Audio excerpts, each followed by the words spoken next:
A viral video script has been circulating that claims Dame Helen Mirren confronted Meghan Markle on a live broadcast of the Graham Norton Show, delivering a string of devastating put-downs before Markle allegedly stormed off set.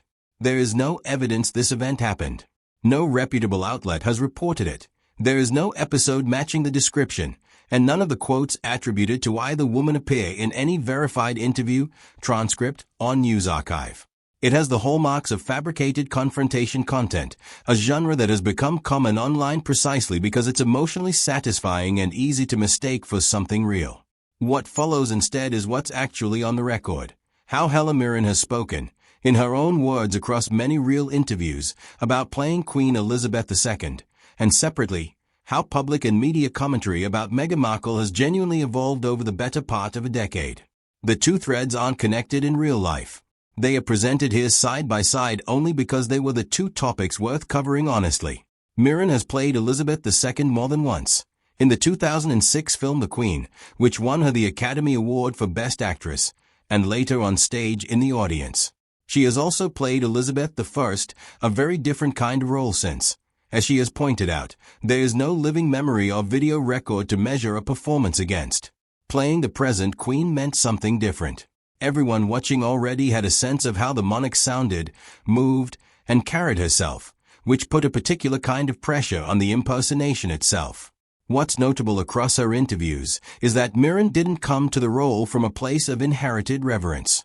She has said plainly that her parents were committed anti-monarchists, and that whatever respect they held for Elizabeth existed on a human level rather than as deference to the institution. Mirren has described her own feelings the same way. Her respect for the Queen and her performance of her grew out of a human connection rather than political sympathy for the monarchy as a system. That respect deepened through the work itself. Mirren has talked about becoming what she calls a queenist, a term she credits to the Queen's director, Stephen Fries, used to describe the affection that grew in her the more she studied Elizabeth II as a person. This wasn't something she walked in with. It was something the research produced. The preparation itself was detailed and visual as much as it was textual. Mirren has described watching archival footage of Elizabeth as a child, looking for clues to the private person underneath 6 decades of public duty. She's used a memorable image to describe what she found. She compared the Queen to a submarine, gliding through the water with only a periscope visible above the surface, taking everything in, while underneath, hidden from view, were all the feelings, history, and emotion that made up the actual human being. The public role, in other words, was the periscope. Almost everything else stayed under the surface. Mirren has also been careful to frame her performance as interpretation rather than replication. She said she came to think of what she was doing as adding her own portrait to a long tradition of royal portraiture, alongside the countless paintings and photographs of Elizabeth II that already existed. That reframing, she said, was freeing. She didn't need to be the Queen, because the Royal Elizabeth was already better at being herself than any performance could capture. Mirren's job was simply to offer her own artistic version. On what she took away thematically from the role, Mirren spoke about this directly around the film's 2006 release, telling the New York Times that the monarchy is this massive great structure that performs the functions the British public expects of it, and that underneath that structure was a human being with the same insecurities, dignity, and strength of character anyone might have. It's a description that emphasizes empathy for the person inside an unusually rigid public role, not a verdict on anyone else's choices, royal or otherwise. When Elizabeth II died in September 2022, Mirren posted a tribute on Instagram, describing herself as proud to be an Elizabethan, and called the Queen, with or without the crown, an embodiment of nobility. It was a continuation of the same sentiment she'd expressed for years, personal, specific to the woman she'd spent 2 decades studying, and not framed as commentary on anyone else. Nothing in Mirren's actual public record draws a comparison between her own career and Meghan Markle's, or frames her work playing the Queen as a basis for criticizing the Sussexes. That contrast is entirely a feature of the fabricated script, not of anything Mirren has said. Unlike the invented talk show clash, the story of how public opinion toward Meghan Markle has moved over time is real, well documented, and worth understanding on its own terms, including the parts that are unflattering and the parts that are sympathetic, since both exist in the record.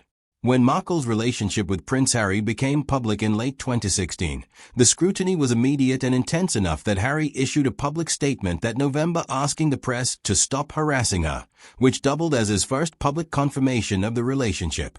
From the engagement announcement in late 2017 through the wedding in May 2018, Markle's image moved quickly from American actress dating Prince Harry to a globally recognized public figure, with a wedding watched by an enormous international audience and widely covered as a modernizing moment for the monarchy, with details like a black bishop officiating and a gospel choir performing drawing particular attention as departures from royal tradition. The years that followed brought what would become Megxit, the couple's January 2020 announcement that they would step back from official royal duties. Polling at the time showed the public was split. A YouGov survey found exactly half of Americans supported the move, with only a small minority opposed and a large share unsure. The next major turning point was the Oprah Winfrey interview in March 2021, watched by tens of millions of people worldwide. The interview included a series of striking claims that the couple had been married privately 3 days before their public wedding, that a family member had made racially charged remarks about their son's skin tone before he was born, and that Markle had been denied help while struggling with her mental health. Initial public reaction, particularly in the U.S., leaned sympathetic to the couple. A Snap YouGov poll taken right after the broadcast found a large majority of Americans expressed more sympathy for Harry and Meghan than for the royal family. That sympathy didn't hold indefinitely. Some specific claims from the interview were challenged by journalists who pointed to the couple's documented schedule of royal engagements and travel during the period Markle described as restrictive, which created friction with parts of the narrative as originally told. Over the next 2 years, as the couple released the Netflix documentary series Harry and Meghan and Prince Harry's memoir Spare, 2023, public commentary increasingly split along a recurring fault line. Some commentators and members of the public saw the disclosures as continued honesty about a genuinely difficult experience, while others, including a number of media commentators, argued the volume and commercial packaging of the revelations sat uneasily with the couple's earlier stated desire for privacy. That tension was explicit enough to become a subject of satire, including a 2023 South Park episode built around the idea of a royal couple seeking privacy by means of maximum publicity. Polling captures this shift with some precision. YouGov data showed Markle's favorability among Americans was solidly positive in late 2020, around the time of the Netflix deal announcement. After the Oprah interview, sympathy ran heavily in the couple's favor in the immediate aftermath. But by 2022, and especially after the 2023 release of Spare, her numbers among American respondents had dropped meaningfully, even though she remained net positive in the U.S. throughout this period. In the UK, the decline was sharper and pushed her favorability into negative territory for a stretch. By mid to late 2025, YouGov's Royal Family Tracker placed Markle among the least popular senior royals in Britain, well behind figures like Princess Kate or Prince William, while US polling from outlets like Ipsos in 2024 showed a more divided but less negative picture, with closer to even splits between favorable and unfavorable views. Commercially, the picture in 2025 has been mixed as well. Reports indicated Netflix would not be renewing its original format deal with the Sussexes in the same terms, citing underwhelming performance for some of the content, even as the company confirmed an extended, restructured partnership covering future film and television projects along with continued support for Markle's lifestyle brand, As Ever, which has reportedly sold out quickly when products launch. Commentary on Markle today tends to split less along a single axis and more into genuinely different interpretive frames. Some writers and audiences see a woman who has been treated with disproportionate hostility, including arguments that race played a role in how she was covered compared to other royal spouses, and who has tried to build something of her own after leaving an institution she's described as unsupportive. Others see a pattern of stated desire for privacy that hasn't matched a steady stream of media appearances, books, and shows built around that same personal story, and argue the disclosures function as much as a business strategy as a personal reckoning. Both readings show up regularly in mainstream coverage, and serious analysts on both sides tend to acknowledge that her situation is genuinely contested rather than a settled question with one obvious right answer. Helen Mirren's actual record shows a performer who approached the Queen through years of research, grew into real affection for the person she was portraying, and has spoken about that role with consistency and warmth for nearly 2 decades, without using it as a platform to criticize other public figures. Meghan Markle's public image has gone through several real and significant shifts: sympathetic, supportive, divided, and at various points sharply negative, driven by a sequence of actual, documented public moments: an engagement, a wedding, a stepping back from royal duties, a widely watched television interview, a best-selling memoir, multiple streaming deals, and ongoing, genuinely split polling in both the UK and US. Neither of those real stories needed an invented confrontation to be interesting. The actual record, on both sides, already has plenty in it.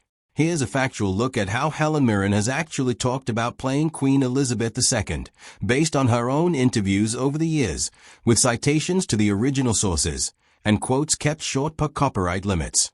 Mirren has played Elizabeth II multiple times. In the 2006 film The Queen, which won her the Best Actress Oscar, in the stage play The Audience, and discussed the role extensively in interviews afterward. What comes through consistently in her own words is that her relationship to the role was rooted in research rather than personal politics. She has been candid that she didn't start out as a monarchist. She has said her parents were committed anti-monarchists, though they still respected the Queen on a human level, and that her own respect for Elizabeth and her performance of her were rooted purely in that human dimension. Mirren herself has described becoming what she calls a queenist, a term coined by the Queen director Stephen Fries, reflecting her growing affection for the monarch through the process of playing her. On preparation, Mirren has talked about trying to find the person underneath the public role, rather than just impersonating mannerisms. She found that watching childhood footage of Elizabeth gave her insight into the monarch's private side, separate from her public function. She's described this with a vivid image. She compared the Queen to a submarine, moving through the water with a periscope taking everything in, while underneath the surface were all the feelings, emotions, and history that made up the person, mostly hidden from view.